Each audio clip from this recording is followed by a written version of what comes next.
ਵਾਹਿਗੁਰੂ ਜੀ ਕਾ ਖਾਲਸਾ ਵਾਹਿਗੁਰੂ ਜੀ ਕੀ ਫਤਿਹ। North America news ਦੇਖ ਰਹੇ ਸਾਰੇ ਦਰਸ਼ਕਾਂ ਦਾ ਸਵਾਗਤ ਹੈ। ਮੈਂ ਹਾਂ ਗੁਰਿੰਦਰ ਸਿੰਘ। ਖਬਰਾਂ ਦੀ ਸ਼ੁਰੂਆਤ ਕਰ ਲੈਂਦੇ ਹਾਂ ਹੈਡਲਾਈਨਸ ਦੇ ਨਾਲ।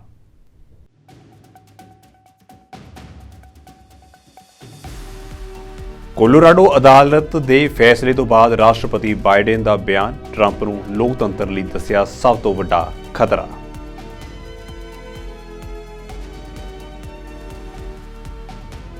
ਅਮਰੀਕਾ ਤੋਂ ਇੱਕ ਮੰਦਭਾਗੀ ਖਬਰ ਆਈ ਸਾਹਮਣੇ। ਡਾਕਟਰੀ ਸਿੱਖਿਆ ਹਾਸਲ ਕਰਨ ਲਈ ਅਮਰੀਕਾ ਆਈ ਮੁਟਿਆਰ ਦੀ ਕਾਰ ਹਾਦਸੇ ਵਿੱਚ ਮੌਤ। 5 ਮਹੀਨੇ ਪਹਿਲਾਂ ਆਈ ਸੀ ਅਮਰੀਕਾ।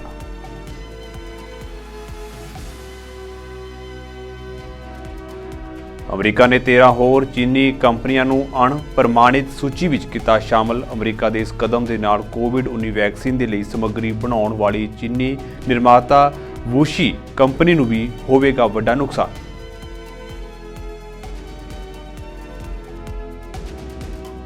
ਕੈਲਗਰੀ ਦੀ ਕਾਰਬਨ ਕੈਪਚਰ ਕੰਪਨੀ ਦੇ ਲਈ ਫੈਡਰਲ ਸਰਕਾਰ $200 ਮਿਲੀਅਨ ਦਾ ਕਰੇਗੀ ਨਿਵੇਸ਼। ਵਿੱਤ ਮੰਤਰੀ ਕ੍ਰਿਸਟੀਆ ਫਰੀਲੈਂਡ ਵੱਲੋਂ ਕੀਤਾ ਗਿਆ ਐਲਾਨ।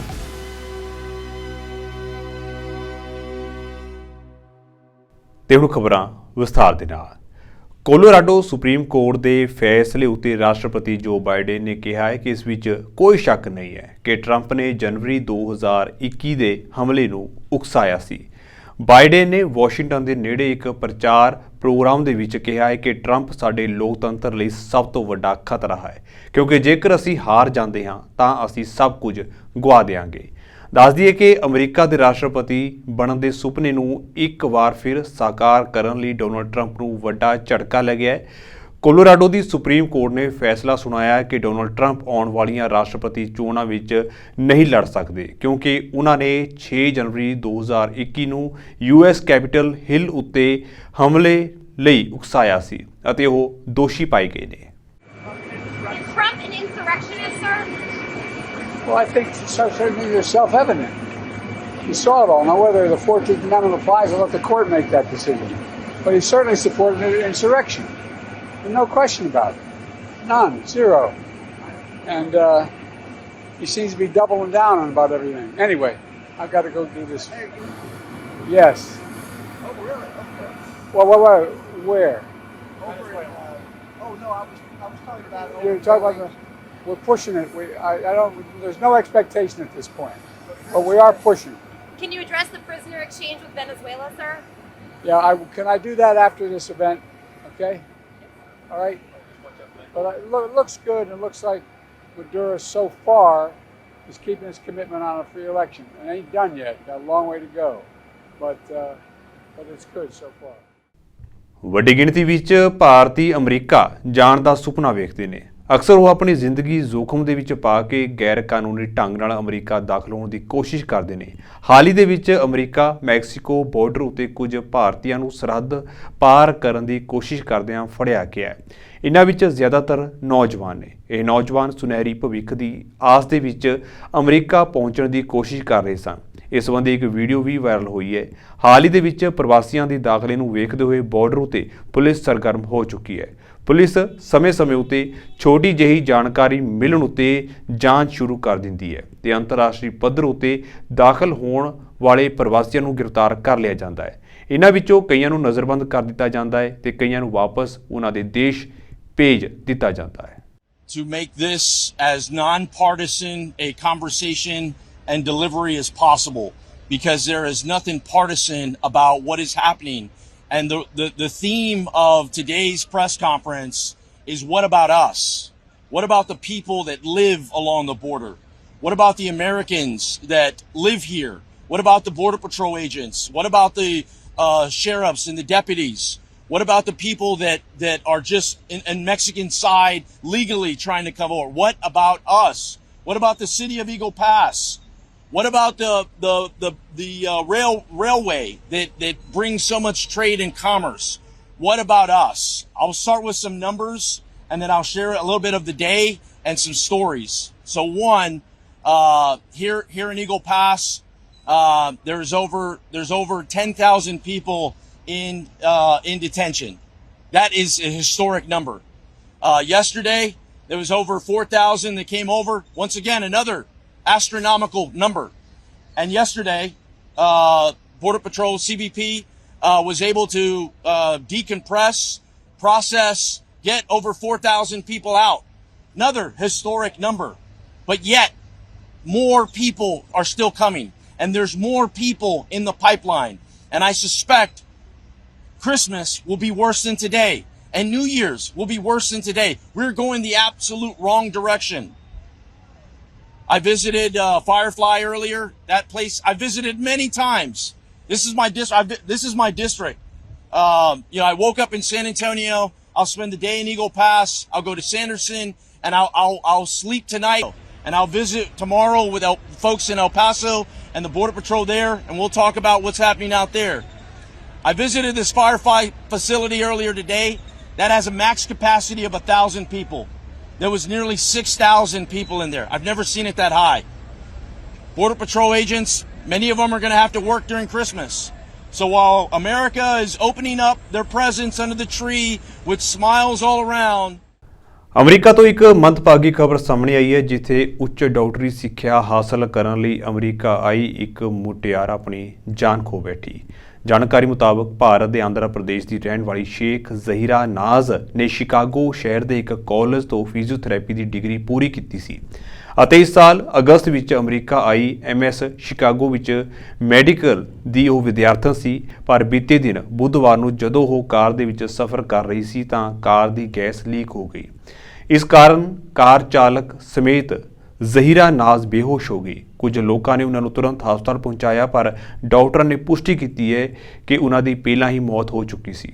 ਉੱਥੇ ਮੌਜੂਦ ਜ਼ਹੀਰਾ ਨਾਜ਼ ਦੇ ਦੋਸਤਾਂ ਨੇ ਪਰਿਵਾਰਕ ਮੈਂਬਰਾਂ ਨੂੰ ਇਸ ਦੀ ਜਾਣਕਾਰੀ ਦਿੱਤੀ। ਜ਼ਹੀਰਾ ਨਾਜ਼ ਦੇ ਪਰਿਵਾਰਕ ਮੈਂਬਰ ਚਾਹੁੰਦੇ ਨੇ ਕਿ ਸਰਕਾਰ ਮ੍ਰਿਤਕ ਦੇਹ ਨੂੰ ਉਹਨਾਂ ਦੇ ਜੱਦੀ ਘਰ ਵਾਪਸ ਭਾਰਤ ਲਿਆਉਣ ਵਿੱਚ ਮਦਦ ਕਰੇ। ਤਕਨੀਕੀ ਲੜਾਈ ਨੇ ਅਮਰੀਕਾ ਅਤੇ ਚੀਨ ਵਿਚਾਲੇ ਤਣਾਅ ਵਧਾ ਦਿੱਤਾ। ਇਸ ਕਾਰਨ ਅਮਰੀਕਾ ਨੂੰ 13 ਹੋਰ ਚੀਨੀ ਕੰਪਨੀਆਂ ਨੂੰ ਅਣਪ੍ਰਮਾਣਿਤ ਸੂਚੀ ਵਿੱਚ ਸ਼ਾਮਲ ਕੀਤਾ ਗਿਆ। ਅਮਰੀਕੀ ਨਿਰਯਾਤ ਪ੍ਰਾਪਤ ਕਰਨ ਵਾਲੀਆਂ 13 ਚੀਨੀ ਸੰਸਥਾਵਾਂ ਨੂੰ ਗੈਰ ਪ੍ਰਮਾਣਿਤ ਸੂਚੀ ਵਿੱਚ ਸ਼ਾਮਲ ਕੀਤਾ ਗਿਆ ਜਿਨ੍ਹਾਂ ਦਾ ਅਧਿਕਾਰੀ ਨਿਰੀਖਣ ਕਰਨ ਦੇ ਵਿੱਚ ਅਸਮਰਥ ਰਹੇ ਹਨ। ਕੰਪਨੀਆਂ ਨੂੰ ਅਮਰੀਕਾ ਨਿਰਯਾਤ ਨਿਯੰਤਰਣ ਅਥਾਰਟੀਆਂ ਦੁਆਰਾ ਅਪ੍ਰਮਾਣਿਤ ਸੂਚੀ ਵਿੱਚ ਰੱਖਿਆ ਜਾਂਦਾ ਹੈ ਜਦੋਂ ਉਹ ਸਾਈਟ ਵਿਜ਼ਿਟ ਨੂੰ ਪੂਰਾ ਕਰਨ ਵਿੱਚ ਅਸਫਲ ਰਹਿੰਦੀਆਂ ਨੇ ਅਤੇ ਮਿਆਰਾਂ ਨੂੰ ਪੂਰਾ ਨਹੀਂ ਕਰਦੀਆਂ। ਬਾਈਡਨ ਪ੍ਰਸ਼ਾਸਨ ਦੀ ਪਾਲਿਸੀ ਦੇ ਤਹਿਤ ਜੇਕਰ ਕੋਈ ਵਿਦੇਸ਼ੀ ਸਰਕਾਰ ਅਮਰੀਕੀ ਅਧਿਕਾਰੀਆਂ ਨੂੰ ਗੈਰ ਪ੍ਰਮਾਣਿਤ ਸੂਚੀ ਉਤੇ ਕੰਪਨੀਆਂ ਦੀ ਸਾਈਟ ਉਤੇ ਜਾਂਚ ਕਰਨ ਤੋਂ ਰੋਕਦੀ ਹੈ ਤਾਂ ਵਾਸ਼ਿੰਗਟਨ 60 ਦਿਨਾਂ ਬਾਅਦ ਉਹਨਾਂ ਨੂੰ ਵਧੇਰੇ ਪ੍ਰਤੀਬੰਧਿਤ ਯਾਨੀ ਕਿ ਰੋਕਾਂ ਵਾਲੀ ਸੂਚੀ ਵਿੱਚ ਸ਼ਾਮਲ ਕਰਨ ਲਈ ਪ੍ਰਕਿਰਿਆ ਸ਼ੁਰੂ ਕਰਦੀ ਹੈ। ਸਫਲ ਜਾਂਚ ਤੋਂ ਬਾਅਦ US ਨੇ ਕੰਪਨੀਆਂ ਨੂੰ ਗੈਰ ਪ੍ਰਮਾਣਿਤ ਸੂਚੀ ਤੋਂ ਹਟਾ ਦਿੱਤਾ ਜਿਵੇਂ ਕਿ ਇਸ ਨੇ 15 ਦਸੰਬਰ ਨੂੰ 4 ਕੰਪਨੀਆਂ ਨਾਲ ਕੀਤਾ ਸੀ। ਫਰਵਰੀ 2022 ਦੇ ਵਿੱਚ ਇਸ ਦੀਆਂ 2 ਯੂਨਿਟਾਂ ਨੂੰ ਅਣਪ੍ਰਮਾਣਿਤ ਸੂਚੀ ਵਿੱਚ ਸ਼ਾਮਲ ਕਰਨ ਤੋਂ ਬਾਅਦ ਐਸਟਰਾਜ਼ੈਨੇਕਾ ਦੀ COVID-19 ਵੈਕਸੀਨ ਦੇ ਲਈ ਸਮੱਗਰੀ ਬਣਾਉਣ ਵਾਲੀ ਚੀਨੀ ਨਿਰਮਾਤਾ ਵੂਸ਼ੀ ਬਾਇਓਲੋਜਿਕਸ ਨੂੰ ਲਗਭਗ $10 ਬਿਲੀਅਨ ਦਾ ਨੁਕਸਾਨ ਹੋਇਆ ਸੀ। ਅਮਰੀਕਾ ਦੇ ਨਿਊ ਜਰਸੀ ਦੇ ਵਿੱਚ ਇੱਕ ਹੈਲੀਕਾਪਟਰ ਹਾਦਸੇ ਦਾ ਸ਼ਿਕਾਰ ਹੋ ਗਿਆ। ਹੈਲੀਕਾਪਟਰ ਦੇ ਵਿੱਚ ਸਵਾਰ ਪਾਇਲਟ ਅਤੇ ਫੋਟੋਗ੍ਰਾਫਰ ਦੋਵਾਂ ਦੀ ਮੌਤ ਹੋਈ ਹੈ। ਜਾਣਕਾਰੀ ਦੇ ਅਨੁਸਾਰ ਹਾਦਸਾ ਬਲਿੰਗਟਨ ਕਾਉਂਟੀ ਕੇ ਵਾਸ਼ਿੰਗਟਨ ਟਾਊਨਸ਼ਿਪ ਦੇ ਜੰਗਲ ਦੇ ਵਿੱਚ ਰਾਤ 8 ਵਜੇ ਦੇ ਕਰੀਬ ਹੋਇਆ। ਦੁਰਘਟਨਾ ਦਾ ਕਾਰਨ ਹੁਣ ਤੱਕ ਸਪਸ਼ਟ ਨਹੀਂ ਹੋ ਸਕਿਆ ਪਰ ਇਸ ਹਾਦਸੇ ਵਿੱਚ ਪਾਇਲਟ ਦੀ ਮੌਤ ਹੋਈ ਹੈ। ਹੈਲੀਕਾਪਟਰ ਜੰਗਲ ਦੇ ਵਿੱਚ ਹਾਦਸੇ ਦਾ ਸ਼ਿਕਾਰ ਹੋਇਆ। ਸਥਾਨਕ ਅਧਿਕਾਰੀਆਂ ਵੱਲੋਂ ਇਸ ਸੰਬੰਧੀ ਜਾਣਕਾਰੀ ਦਿੱਤੀ ਗਈ ਹੈ। ਹਾਦਸੇ ਦੇ ਕਾਰਨਾਂ ਦੀ ਜਾਂਚ ਜਾਰੀ ਹੈ। At 22:50 hours, the New Jersey State Park Police received a call referencing a helicopter that went missing in the area of Wharton State Forest. At 0002 hours, a New Jersey State Park police officer located and confirmed a debris field a few hundred yards off of Mullica River Road in Washington Township, Burlington County. At 03:15 hours, a Federal Aviation Administration representative arrived on scene to conduct an initial assessment. And due to the remote location of the scene and the limited visibility, it was determined at that point that the investigation will be suspended until sometime after daybreak. At this time, the scene is being secured by the New Jersey State Park Police with the assistance of the New Jersey Forest Fire Service, the New Jersey State Police, and the Hamilton Township Police Department. All further questions regarding this incident should be directed to the National Transportation Safety Bureau, as they will be the lead agency once they arrive on scene for this investigation. Thank you for your time, and know that our thoughts are with the pilots, their families, and the media community. Thank you. I am not at this time. Do we know when the end to get? Yeah, we have the scene secure. Once the FAA, they should be here probably early this morning. Like I said, the representative was here this morning. He's going to return back. Like I said, due to the limited visibility and the safety, it is in a remote section of the forest. It was determined at that time that nothing could be done at that point, that we had to push it a little bit Are later. there any areas that are blocked off that we can kind of tell the public to stay away from? So yes, we have Quaker Bridge Road, Mullica River Road, and Middle Road at this time are the three roads, and I would definitely ask the public to stay clear, as this will be an active investigation probably well into late into today. So this is Wharton State Forest, so the jurisdiction of Park Police. State Park Police has the jurisdiction of Wharton State Forest, yes sir. And you guys were the ones who located the chopper, or was it New Jersey? It was one of our representatives from the State Park Police that located the debris field. ਪਿਛਲੇ ਦਿਨੀ ਤਖਤ ਸ੍ਰੀ ਹਜ਼ੂਰ ਸਾਹਿਬ ਨਾਂਦੇੜ ਵਿਖੇ ਇੱਕ ਗੁਰਮਤਾ ਪਾਸ ਕੀਤਾ ਗਿਆ, ਜਿਸ ਵਿੱਚ ਆਨੰਦ ਕਾਰਜ ਸੰਬੰਧੀ ਸਿੱਖ ਸੰਗਤ ਨੂੰ ਨਵੀਆਂ ਹਦਾਇਤਾਂ ਜਾਰੀ ਕੀਤੀਆਂ ਗਈਆਂ ਨੇ। ਇਨ੍ਹਾਂ ਹਦਾਇਤਾਂ ਸੰਬੰਧੀ ਸਿੱਖ ਪ੍ਰਚਾਰਕ ਭਾਈ ਹਰਜੀਤ ਸਿੰਘ ਵੱਲੋਂ ਅਤੇ ਹੋਰ ਸਿੱਖ ਸੰਗਤ ਵੱਲੋਂ ਆਪਣੇ ਵਿਚਾਰ ਸਾਂਝੇ ਕੀਤੇ ਗਏ। ਤਖਤ ਸ੍ਰੀ ਹਜ਼ੂਰ ਸਾਹਿਬ ਦੇ ਮਤੇ ਵਿੱਚ ਵਿਆਹ ਦੇ ਕਾਰਡ ਉੱਤੇ ਬੱਚਿਆਂ ਦੇ ਨਾਮ ਨਾਲ ਸਿੰਘ ਅਤੇ ਕੌਰ ਸ਼ਬਦਾਂ ਦੀ ਵਰਤੋਂ ਲਾਜ਼ਮੀ ਕੀਤੀ ਗਈ ਹੈ, ਜਿਸ ਬਾਰੇ ਹਰਜੀਤ ਸਿੰਘ ਦਾ ਕਹਿਣਾ ਹੈ ਕਿ ਇਹ ਗੁਰੂ ਸਾਹਿਬਾਨ ਵੱਲੋਂ ਬਖਸ਼ੀ ਪਹਿਚਾਣ ਬਰਕਰਾਰ ਰੱਖਣ ਲਈ ਜ਼ਰੂਰੀ ਕਦਮ ਹੈ। ਉਹ ਜਦੋਂ ਹੁਣ ਬੱਚੀ ਨੇ ਪਰਿਕਰਮਾ ਕਰਨੀ ਹੁੰਦੀ ਹੈ, ਤੁਸੀਂ ਵੇਖੋ ਆਮ ਤੌਰ ਤੇ ਜਿਹੜਾ ਉਹ ਆਨੰਦ ਕਾਰਜ ਦੀ ਮਰਜ਼ਾਦਾ ਉਹ ਸਿਰਫ ਬੱਚੇ ਤੇ ਬੱਚੀ ਨਾਲ ਸੰਬੰਧਿਤ ਆ ਜਿਨ੍ਹਾਂ ਦਾ ਆਨੰਦ ਕਾਰਜ ਹੋ ਰਿਹਾ। ਇਸੇ ਲਈ ਸਾਡੀ ਰਹਿਤ ਮਰਜ਼ਾਦਾ ਵਿੱਚ ਦਰਜ ਆ ਵੀ ਜਦੋਂ ਲਾਵਾਂ ਦਾ ਪਾਠ ਹੁੰਦਾ, ਲੜਕਾ ਲੜਕੀ ਦੋਵਾਂ ਨੇ ਖੜ੍ਹ ਕੇ ਉਹ ਲਾਵਾਂ ਦਾ ਪਾਠ ਸਰਵਣ ਕਰਨਾ। ਹੁਣ ਉਹ ਜਦੋਂ ਪਰਿਕਰਮਾ ਕਰਨੀ ਹੈ ਸਤਿਗੁਰੂ ਸੱਚੇ ਪਾਤਸ਼ਾਹ ਦੀ, ਤੇ ਉਹ ਉਹਨਾਂ ਦੋਵਾਂ ਨਹੀਂ ਕਰਨੀ ਆ। ਹੁਣ ਬੱਚੀਆਂ ਦੇ ਪਹਿਰਾਵਾ ਜਿਹੜਾ ਇਸ ਢੰਗ ਦਾ ਪਾਇਆ ਹੁੰਦਾ, ਉਹ ਕੱਲੀ ਬੱਚੀ ਤੋਂ ਆਨੰਦ ਕਾਰਜ ਵਾਲੀ ਤੋਂ ਆਪਣਾ ਆਪ ਸੰਭਦਾ ਨਹੀਂ। ਫਿਰ ਉਹ ਦੋ ਬੀਬੀਆਂ, ਜੇ ਇੱਕ ਬੀਬੀ ਉਹਨੂੰ ਫੜ ਕੇ ਮਦਦ ਕਰਦੀ ਤਾਂ ਖੜ੍ਹ ਕੇ ਉਹਨੂੰ ਤੋੜਦੀ ਆ, ਹੈ ਨਾ। ਮਤਲਬ ਉਹ ਜਿਹੜੀ ਪਰਿਕਰਮਾ, ਤੇ ਫਿਰ ਜਿਹੜੀਆਂ ਵੈਸੇ ਆਪਾਂ ਮੈਂ ਤਾਂ ਸਵਾਲ ਕਰਦਾ ਵੀ ਉਹ ਪਤੀ ਪਤਨੀ ਨੇ ਕਰਨੀਆਂ ਪਰਿਕਰਮਾ, ਉਹ ਦੂਜੀ ਬੀਬੀ ਨੂੰ ਮਦਦ ਦੇਣੀ ਪੈ ਰਹੀ ਆ। ਕਿਉਂ ਦੇਣੀ ਪੈ ਰਹੀ ਆ? ਕੋਈ ਇਹ ਨਹੀਂ ਕਿ ਉਹ ਬੀਬੀ ਹੈਂਡੀਕੈਪਟ ਆ ਜਿਹੜੀ ਲੜਕੀ ਦੇ ਆਨੰਦ ਕਾਰਜ ਹੋ ਰਹੇ ਆ, ਜਾਂ ਉਹਨੂੰ ਕੋਈ ਹੋਰ ਸਰੀਰ ਵਿੱਚ ਤਕਲੀਫ ਆ। ਸਿਰਫ ਜਿਹੜਾ ਉਹਨੇ ਬੇਲੋੜਾ ਜਿਹੜਾ ਇਹ ਭਾਰ ਬੰਨਿਆ ਹੋਇਆ ਲਹਿੰਗੇ ਦੇ ਰੂਪ ਦੇ ਵਿੱਚ, ਉਹਦੇ ਕਰਕੇ ਉਹਨੂੰ ਤੁਰਨ 'ਚ ਉੱਠਣ ਬੈਠਣ 'ਚ ਤਕਲੀਫ ਆ ਰਹੀ ਆ। ਅਸੀਂ ਇੱਕੋ ਗੁਰੂ ਦੇ ਪੁੱਤ ਹਾਂ, ਏਕ ਪਿਤਾ ਏਕ ਸਕੇ ਹਮਬਾਰਕ ਭੈਣਾਂ ਨੇ ਕੌਰ। ਇਹ ਸਾਡੀ ਨਾਂ ਜਿਹੜੀ ਆ, ਇਹ ਸਾਡੀ ਪਹਿਚਾਣ ਆ। ਹੁਣ ਮਤਲਬ ਕਿ ਸਾਡੇ ਜਿਵੇਂ ਇਹਨਾਂ ਮੁਲਕਾਂ 'ਚ ਵੀ ਬਹੁਤੇ ਨੇ ਸਾਨੂੰ ਦੇਖਾ ਦੇਖੀ ਇਹ ਛੱਡਤੀਆਂ ਚੀਜ਼ਾਂ ਛੱਡਤੀਆਂ। ਹੁਣ ਜਦੋਂ ਜਿਹੜਾ ਗੁਰੂ ਸਾਹਿਬ ਦਾ ਦਿੱਤਾ ਹੋਇਆ ਸਾਡਾ ਲਕਬ ਆ, ਐਵੇਂ ਨਹੀਂ ਸਾਨੂੰ ਮਿਲ ਗਿਆ। ਗੁਰੂ ਪਾਤਸ਼ਾਹ ਮਹਾਰਾਜ ਦਾ ਜੀਵਣਾ ਜਿਹੜਾ ਪੂਰਾ ਦਸੰਬਰ ਦਾ ਮਹੀਨਾ ਗੁਰੂ ਪਾਤਸ਼ਾਹ ਦੇ ਆਪਾਂ ਪਰਿਵਾਰ ਦੀਆਂ ਸ਼ਹਾਦਤਾਂ ਨੂੰ ਵਿਚਾਰਾਂਗੇ, ਇਹ ਬੜੀਆਂ ਕੁਰਬਾਨੀਆਂ ਨਾਲ ਸਾਨੂੰ ਪਹਿਚਾਣ ਮਿਲੀ ਹੋਈ ਹੈ ਸਾਡੀ। ਜਦੋਂ ਅਸੀਂ ਆਪਣੀ ਹੋਂਦ ਤੋਂ ਮੁਨਕਰ ਹੋ ਗਏ, ਜਿਹੜੀ ਚੀਜ਼ ਸਾਨੂੰ ਗੁਰੂ ਸਾਹਿਬ ਨੇ ਦਿੱਤੀ ਆ ਆਪਾਂ ਵਾਰ ਕੇ, ਤੇ ਉਹ ਚੀਜ਼ ਸਾਨੂੰ ਉਹ ਤੋਂ ਅਸੀਂ ਮੁਨਕਰ ਹੋ ਗਏ। ਇਹਦਾ ਮਤਲਬ ਅਸੀਂ ਇਹ ਕਹਿ ਰਹੇ ਹਾਂ ਵੀ ਗੁਰੂ ਗੋਬਿੰਦ ਸਿੰਘ ਮਹਾਰਾਜ ਆਹ ਜਿਹੜੀ ਤੁਸੀਂ ਸਾਨੂੰ ਚੀਜ਼ ਦਿੱਤੀ ਹੈ ਨਾ, ਪਹਿਲਾਂ ਸਾਨੂੰ ਗੁਰੂ ਦਾ ਬਖਸ਼ਿਆ ਪਹਿਰਾਵਾ ਉਹ ਤੋਂ ਅਸੀਂ ਇਨਕਾਰੀ ਹੋ ਗਏ। ਪਰ ਗੁਰੂ ਨੇ ਸਾਨੂੰ ਸਰੂਪ ਦਿੱਤਾ, ਉਹ ਤੋਂ ਅਸੀਂ ਇਨਕਾਰੀ ਹੋ ਗਏ। ਤੀਜਾ, ਗੁਰੂ ਨੇ ਸਾਨੂੰ ਨਾਮ ਦਿੱਤਾ, ਸਿੰਘ ਲਕਬ ਦਿੱਤਾ ਸਾਨੂੰ, ਹੈ ਨਾ, ਆਪਣਾ ਵੀ। ਮੇਰੇ ਜਿਹੜਾ ਗੁਰੂ ਸਾਹਿਬ ਨੇ ਆਪਦੇ ਨਾਂ ਨਾਲ ਵੀ ਲਾਇਆ ਤੇ ਸਾਨੂੰ ਵੀ ਦਿੱਤਾ। ਅਸਾਂ ਇਹਦਾ ਮਤਲਬ ਅਸੀਂ ਕਹਿੰਦਾ ਵੀ ਗੁਰੂ ਸਾਹਿਬ ਸਾਨੂੰ ਇਹ ਲੋੜ ਨਹੀਂ, ਜੋ ਤੁਸੀਂ ਹੁਣ ਤੱਕ ਕੀਤਾ ਸੀ ਉਹ ਠੀਕ ਨਹੀਂ ਸੀਗਾ, ਅਸੀਂ ਇਹਨੂੰ ਠੀਕ ਨਹੀਂ ਮੰਨਦੇ, ਇਸ ਲਈ ਅਸੀਂ ਇਹ ਛੱਡ ਰਹੇ ਹਾਂ ਸਿੰਘ ਤੇ ਕੌਰ। ਹੁਣ ਇਹ ਤਾਂ ਸਿੱਧਾ ਗੁਰੂ ਗੋਬਿੰਦ ਸਿੰਘ ਮਹਾਰਾਜ ਨੂੰ ਵਿਦਾਵਾ ਦੇਣ ਵਾਲੀ ਗੱਲ ਆ। ਤੁਸੀਂ ਵੇਖੋ ਜਦੋਂ ਆਨੰਦ ਕਾਰਜ ਹੁੰਦੇ ਆ, ਤੇ ਜੇ ਆਨੰਦ ਕਾਰਜ ਵਾਲੇ ਲੜਕੇ ਦੇ ਕੋਈ ਲਾਈ ਵੀ ਹੁੰਦੀ ਆ ਨਾ ਕਲਗੀ, ਜਾਂ ਉਹ ਲਾਹ ਦਿੱਤੀ ਜਾਂਦੀ ਆ, ਉਹਨੂੰ ਵੀ ਭਾਈ ਗੁਰੂ ਦੀ ਹਜ਼ੂਰੀ 'ਚ ਨਹੀਂ। ਤਾਂ ਸਾਦੇ ਇੱਦਾਂ ਅਸੀਂ ਦਾਤੇ ਦੇ ਦਰ 'ਤੇ ਭਿਖਾਰੀ ਬਣ ਕੇ ਆਏ ਹਾਂ। ਦਾਤਾ ਤੁਹਾਡੇ ਦਰ 'ਤੇ ਅਸੀਂ ਅਰਦਾਸ ਕਰਨ ਲਈ ਆਏ, ਅਸੀਂ ਨਵੀਂ ਜ਼ਿੰਦਗੀ ਦੀ ਸ਼ੁਰੂਆਤ ਕਰ ਰਹੇ ਹਾਂ। ਅਸੀਂ ਇੱਦਾਂ ਰਾਜੇ ਮਹਾਰਾਜੇ ਬਣ ਕੇ ਇੱਦਾਂ ਕੋਈ ਇੱਦਾਂ ਇੱਥੇ ਰੋਹ ਮਾਰਨ ਥੋੜ੍ਹੀ ਆ ਰਹੇ ਹਾਂ। ਇਸ ਲਈ ਬੜਾ ਸਾਦੇ ਢੰਗ ਨਾਲ, ਬੜੀ ਨਿਮਰਤਾ ਦੇ ਨਾਲ, ਜਿਹਨੂੰ ਗੁਰੂ ਨੇ ਕਿਹਾ ਸੁਖੀ ਵਸੈ ਮਸਕੀਨੀਆਂ ਆਪ ਨਿਵਾਰਤ ਲੈ ਕਬੀਰ ਮੇਰਾ ਮੁਝ ਮੈਂ ਕਿਛ ਨਹੀਂ, ਜੋ ਕਿਛ ਹੈ ਸੋ ਤੇਰਾ, ਤੇਰਾ ਤੁਝ ਕੋ ਸੌਂਪਤੇ ਕਿਆ ਲੱਗ ਗਿਆ ਮੇਰਾ। ਬਿਲਕੁਲ ਹੋਣਾ ਚਾਹੀਦਾ, ਬਹੁਤ ਸਾਦਗੀ ਨਾਲ ਵਿਆਹ ਹੋਣੇ ਚਾਹੀਦੇ ਆ, ਜਿੱਦਾਂ ਪਹਿਲਾਂ ਹੁੰਦੇ ਸੀ ਦੁਨੀਆ ਦੇ ਵਿੱਚ, ਸੂਟ ਪਾ ਕੇ ਜੂਰੀ 'ਚ ਬੈਠੇ ਆ। ਬਹੁਤ ਵਧੀਆ ਹੋਣਾ ਚਾਹੀਦਾ, ਸਾਦਗੀ 'ਚ ਲਹਿੰਗੇ ਸ਼ਹਿੰਗੇ ਸਭ ਬੰਦ।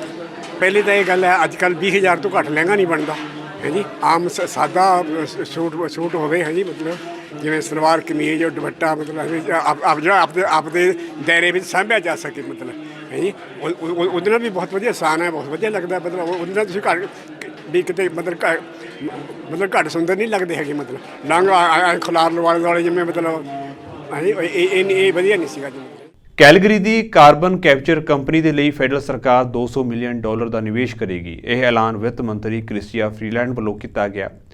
ਫਰੀਲੈਂਡ ਨੇ ਕਿਹਾ ਹੈ ਕਿ ਕਾਰਬਨ ਕੈਪਚਰ ਦੇ ਲਈ ਇੱਕ ਇਤਿਹਾਸਿਕ ਪਲ ਹੈ। ਦੱਸ ਦਈਏ ਕਿ ਇਹ CGF ਓਟਵਾ ਦੀ $15 ਬਿਲੀਅਨ ਕਲੀਨਟੈਕ ਫਾਈਨੈਂਸਿੰਗ ਏਜੰਸੀ ਦੁਆਰਾ ਹੁਣ ਤੱਕ ਕੀਤਾ ਗਿਆ ਸਿਰਫ ਦੂਜਾ ਨਿਵੇਸ਼ ਹੈ। ਇਸ ਦੀ ਪਹਿਲੀ ਘੋਸ਼ਣਾ ਅਕਤੂਬਰ ਦੇ ਅਖੀਰ ਵਿੱਚ ਕੀਤੀ ਗਈ ਸੀ, ਜਿਸ ਦੇ ਵਿੱਚ $90 ਮਿਲੀਅਨ ਕੈਲਗਰੀ ਆਧਾਰਿਤ ਜਿਓਥਰਮਲ ਕੰਪਨੀ ਈਵਰ ਨੂੰ ਦਿੱਤੇ ਗਏ ਸਨ।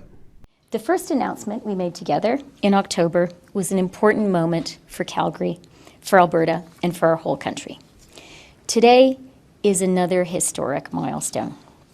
I'm incredibly proud to announce that the Canada Growth Fund is investing $200 million in Entropy, a world-leading carbon capture and sequestration company headquartered here in Calgary.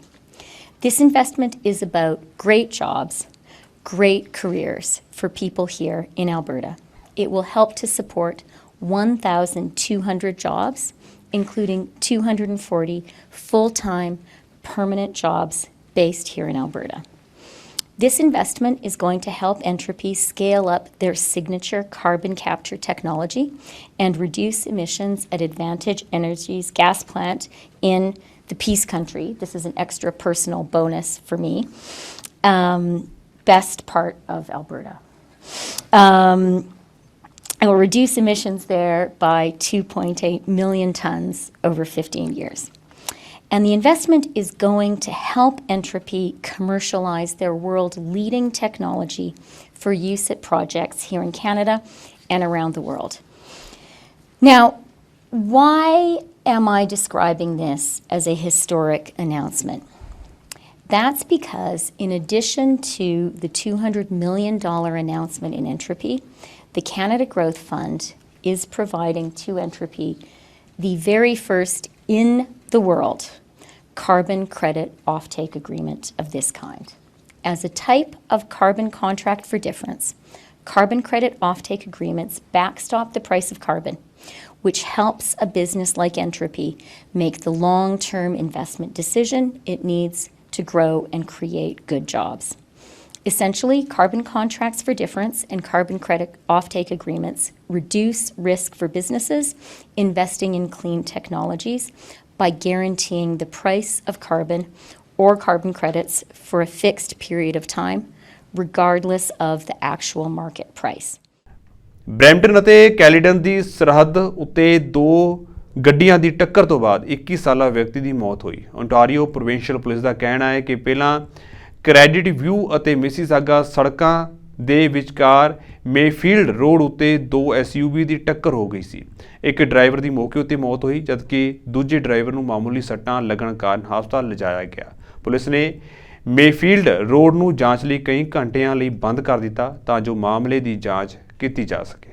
Just before 7:30 this morning, Caledon OPP and emergency crews, we responded to a two-vehicle collision. We're on Mayfield Road, just east of Mississauga Road. Two vehicles were involved, two SUVs. One driver was pronounced deceased at the scene. The other driver was transported to hospital with minor injuries. So we currently have Mayfield Road closed from Credit View to Mississauga Road. Again, the investigation is still pretty early on, so it's still an active investigation. We are still asking for witnesses to come forward. If anybody saw anything or have dashcam footage, you can contact Caledon OPP at 1-888-310-1122. Again, that's information that's part of the investigation. I just don't have that information at the time. But speed could be a factor as well, so that's all looked into. It's a small SUV. It's behind me. I don't know what make it is exactly, but it's on the same side. Well, on Caledon OPP patrolled roads this year so far, we've had 15 fatal collisions, 19 dead. So the message that we have for drivers: slow down, stay in control, pay attention, wear your seatbelt, and never drive impaired.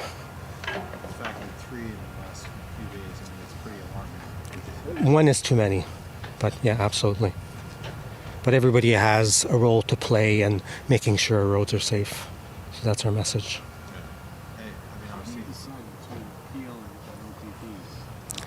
So on this stretch of road, so on the south side will be Brampton, north is Caledon, but Mayfield itself is Caledon OPP.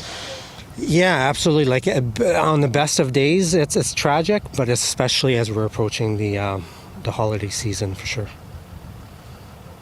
So what would the main message be as far as driving during the holiday season? Well, driving anytime, again, slow down, pay attention, stay in control, wear your seat belt, and never drive impaired. ਜਾਂਦਿਆਂ ਦੀ ਇੱਕ ਵਾਰ ਫਿਰ ਤੋਂ ਨਜ਼ਰ ਮਾਰ ਲੈਂਦੇ ਹਾਂ headlines ਉੱਤੇ।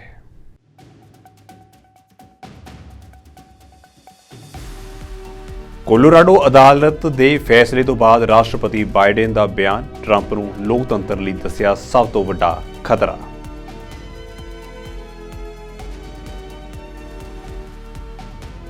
America ਤੋਂ ਇੱਕ ਮੰਦਭਾਗੀ ਖਬਰ ਆਈ ਸਾਹਮਣੇ। ਡਾਕਟਰੀ ਸਿੱਖਿਆ ਹਾਸਲ ਕਰਨ ਲਈ ਅਮਰੀਕਾ ਆਈ ਮੁਟਿਆਰ ਦੀ ਕਾਰ ਹਾਦਸੇ ਵਿੱਚ ਮੌਤ। 5 ਮਹੀਨੇ ਪਹਿਲਾਂ ਆਈ ਸੀ ਅਮਰੀਕਾ।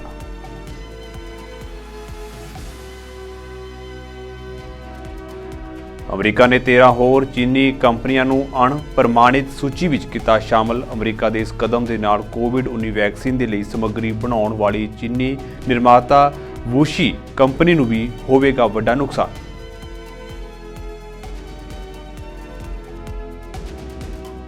ਕੈਲਗਰੀ ਦੀ ਕਾਰਬਨ ਕੈਪਚਰ ਕੰਪਨੀ ਦੇ ਲਈ ਫੈਡਰਲ ਸਰਕਾਰ $200 ਮਿਲੀਅਨ ਦਾ ਕਰੇਗੀ ਨਿਵੇਸ਼। ਵਿੱਤ ਮੰਤਰੀ ਕ੍ਰਿਸਟੀਆ ਫਰੀਲੈਂਡ ਵੱਲੋਂ ਕੀਤਾ ਗਿਆ ਐਲਾਨ।